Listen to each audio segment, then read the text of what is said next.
ಕರ್ತರು ಮತ್ತೊಂದು ತಿಂಗಳನ್ನ ನಮಗೆ ದಾನವಾಗಿ ಕೊಟ್ಟಿದ್ದಾರೆ. ಪ್ರಿಯರೇ, ಆಗಸ್ಟ್ ತಿಂಗಳು ದೇವರು ನಮಗೆ ಕೊಟ್ಟಿರುವಂತಹ ಕಳೆದ 7 ತಿಂಗಳು ಅದ್ಭುತಕರವಾಗಿ ನಡೆಸಿದ ದೇವರು ನಮ್ಮನ್ನ ಈ ತಿಂಗಳು ಕೂಡ 8ನೇ ತಿಂಗಳು ನಮ್ಮನ್ನು ಅದ್ಭುತಕರವಾಗಿ ನಡೆಸುತ್ತಾನೆ ಎಂಬುದಾಗಿರುವಂಥ ವಿಷಯದಲ್ಲಿ ಯಾವ ಸಂಶಯ ನಮಗೆ ಬೇಕಾಗಿಲ್ಲ. ಈ ತಿಂಗಳಿನ ವಾಗ್ದಾನವು ದೇವರ ಮಟ್ಟಿಗೆ ಮಾತನಾಡುವಂಥದ್ದು. ಕೀರ್ತನೆ 41:11ನೇ ವಾಕ್ಯ ಈ ಪ್ರಕಾರವಾಗಿ ನಾವು ನೋಡುತ್ತೇವೆ. ದೇವರೇ, ನಿನ್ನ ದಯೆ ನನ್ನ ಮೇಲೆ ಇರುವುದರಿಂದ ವೈರಿಯು ನನ್ನ ಮೇಲೆ ಜಯ ಹೊಂದುವುದಿಲ್ಲ. ಹೌದು, ಈ ತಿಂಗಳು ವೈರಿಯು ನಿಮ್ಮ ಮೇಲೆ ಜಯ ಹೊಂದುವುದಕ್ಕಾಗಿ ಕರ್ತನು ಬಿಡುವುದಿಲ್ಲ. ಪ್ರಿಯರೇ, ವೈರಿ ಎಂಬುದಾಗಿರುವಂಥ ಪದ ಬೈಬಲಲ್ಲಿ ಹೆಬ್ರಾಯ ಭಾಷೆಯಲ್ಲಿಯೂ ಗ್ರೀಕ್ ಭಾಷೆಯಲ್ಲಿಯೂ ನಾವು ವಿವಿಧ ರೀತಿಯಲ್ಲಿ ನಾವು ಕಂಡು ಬರುತ್ತೇವೆ. ಹೌದು ಪ್ರಿಯರೇ, ಇಸ್ರೇಲ್ ಜನರು ಅನೇಕ ವೈರಿಗಳನ್ನ ಎದುರುಗೊಳ್ಳಬೇಕಾದಂಥ ಪರಿಸ್ಥಿತಿ ಬಂತು.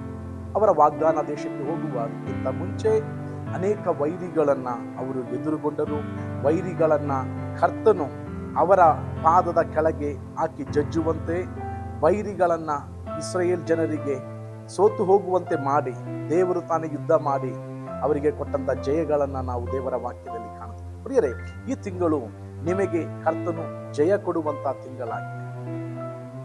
ವೈರಿ ಎಂಬುದಾಗಿರುವಂತ ಪದದ ಅರ್ಥ ನಮ್ಮನ್ನ ಹಾಗೆ ಮಾಡುವವರು ಎಂಬುದಾಗಿ, ನಮ್ಮನ್ನ ದ್ವೇಷಿಸುವವರು ಎಂಬುದಾಗಿ, ನಮಗೆ ನೋವುಂಟು ಮಾಡುವಂಥವರು ಎಂಬುದಾಗಿ, ನಮಗೆ ಭಾರಪಡಿಸುವಂಥದ್ದು ಎಂಬುದಾಗಿ. ಹೌದು ಪ್ರಿಯರೇ, ಒಂದು ಪಕ್ಷ ಮನುಷ್ಯರು ನಮ್ಮನ್ನು ದ್ವೇಷಿಸುವಂಥವರಾಗಿರಬಹುದು, ಭಾರಪಡಿಸುವಂಥವರಾಗಿರಬಹುದು, ಅನೇಕ ನಿರಾಸೆಯನ್ನ ಪಡಿಸುವಂಥವರಾಗಿರಬಹುದು, ನಮ್ಮ ಮೇಲೆ ಅನೇಕ ಒತ್ತಾಯಗಳನ್ನು ಹಾಕುವಂಥವರಾಗಿರಬಹುದು. ಆದರೆ ಮನುಷ್ಯರಲ್ಲ ನಮ್ಮ ವೈರಿ, ಅದರ ಹಿಂದೆ ಕ್ರಿಯೆ ಮಾಡುವಂಥವನಾಗಿದ್ದಾನೆ ವೈರಿ.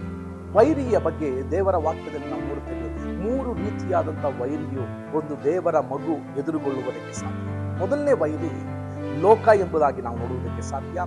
2ನೇ ವೈರಿ ನಮ್ಮ ಮಾಂಸ ಎಂಬುದಾಗಿ ನೋಡುವುದಕ್ಕೆ ಸಾಧ್ಯ. 3ನೇ ವೈರಿ ನಿಶ್ಚಯವಾಗಿ ನಮಗೂ ಕರ್ತನಿಗೂ ವೈರಿಯಾಗಿರುವಂತ ಸೈತಾನನಾಗಿದ್ದಾನೆ. ಬೇರೆ ಈ 3 ವೈರಿಗಳನ್ನ, 3 ವಿಧವಾದ ವೈರಿಗಳನ್ನ ನಮ್ಮ ಕಾಲಿನ ಕೆಳಗೆ ಹಾಕಿ ಜಜ್ಜಿ ನಮಗೆ ಜಯವನ್ನ ಕೊಡಲು ಕರ್ತನು ಶಕ್ತನಾಗಿದ್ದಾನೆ.